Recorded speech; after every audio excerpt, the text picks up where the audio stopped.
What's up, Sneaky Nation? Sneaky P here, back with all the news after week 13 of our Columbus Aviators franchise, where the Aviators picked up another win, moving to 9-3 on this season. It was the first time with these new sliders that Marcus Mariota really had a good game, showing what he is capable of doing, and the Aviators continue to pick up some victories. Next up, we have the 4-8 Jacksonville Jaguars. That's definitely another team that we should be capable of beating, and it's going to be interesting to see how the game plays out. Let's go ahead and start scouting some players here, see what we got going on.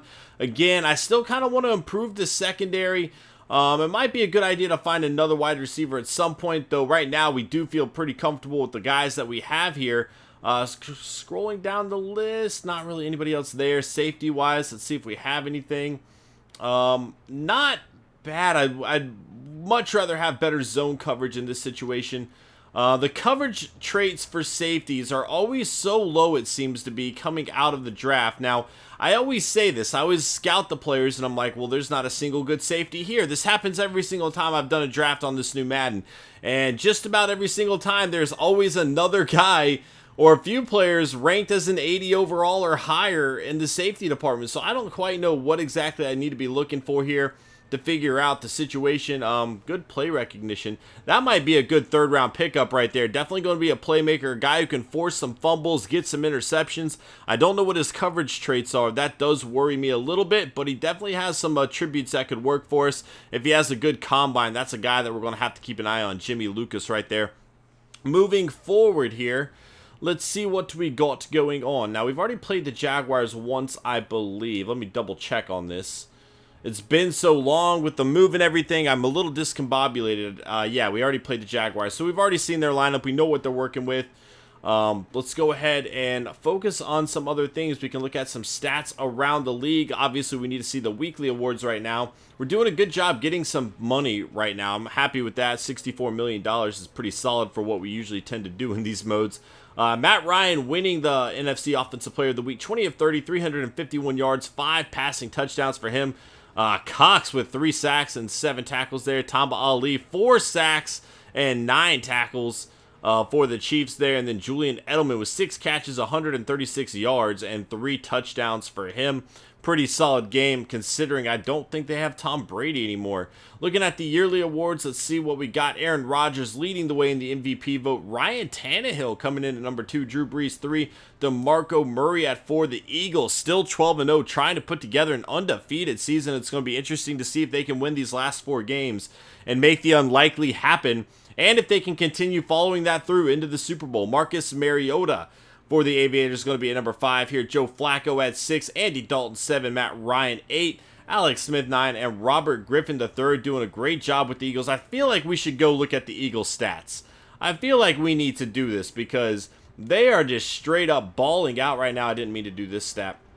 They are playing pretty crazy. We are going to adjust the sliders in this video as well. Where you at, Eagles?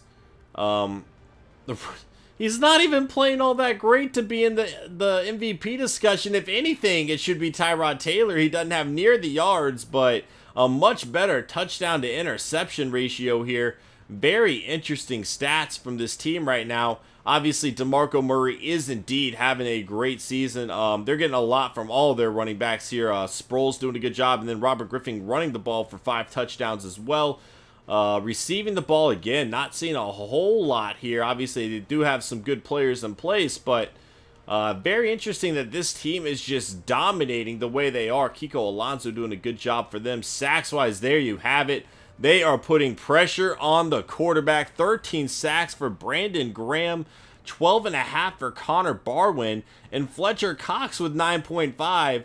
These 3 are just having a monster season together. Let's see how they're doing interception-wise, and they are getting a lot of turnovers from their defense here. There's George Aloka, Tremaine Brock, doing a good job putting pressure on the quarterback, doing a good job getting some turnovers. As you see, comparatively to ours, they're getting a lot more sacks from their players, and we do a pretty good job of putting pressure on the quarterback. They're getting a lot. Well, interception-wise, we've actually done okay this year. A lot better than last year. Last year, we really didn't do all that well. This year, we have seen some improvements. Now, I said before, we need to change the sliders around some. Let's go ahead and focus on that. Definitely a few things we need to change. People always asking for the sliders. They're always in these news videos, guys. Come on now. Might move our run blocking down a wee bit. We'll go down to 48. We're going to move their run blocking up quite a bit. I might go to 63. We'll give that a shot. That might be way too much, and if it is, we can always lower it back down a little bit. But for now, I think we definitely need to improve that somewhat. What else was I having an issue with? Tackling, maybe we'll move up a little bit. There are quite a lot of broken tackles happening right now. That's on both sides of the ball. So we'll move that up 5 each. Everything else seems to be playing out okay. Again, I'm really enjoying this slider set a whole lot more than what we were using before. Field goal accuracy. I've been told this isn't going to matter. I've been told we can just adjust this to whatever. But I'm going to go ahead and put it on 99. You know, there's just 100. I can do 100. I'm putting it on 100. I don't want these shanks to happen anymore. It's a little bit ridiculous how much it happens. The power, that's fine. I don't care about that. But we just cannot have these silly shanks happening all of the time. The other thing that I really want to focus on is the defensive pass interference. That is on way too high. We've been seeing way too much of that. We're going to lower it down to 50 overall and see if that helps at all. Hopefully, that makes everything okay in that regard. What I might, I might need to raise it a little bit more. We'll start it off on 50, see how that works for us. And again, you know, if we need to make any other adjustments over time, we can absolutely do that. But I'm liking the feel of these games a whole lot more than I did before. That's for certain. Next up, we got the Jaguars. You know, we have 4 games left on the season. We're sitting at 9-3. Let's see who we're playing to end the season. Obviously, we just saw the Jaguars. And then we got the Steelers and then the Colts and the Broncos. Both of those last 2 games are going to be at home. That is very good for us. We just need to see some more from our defense, our offense. We need to put together a complete game. You know, it seems to be one steps up and the other doesn't, or vice versa.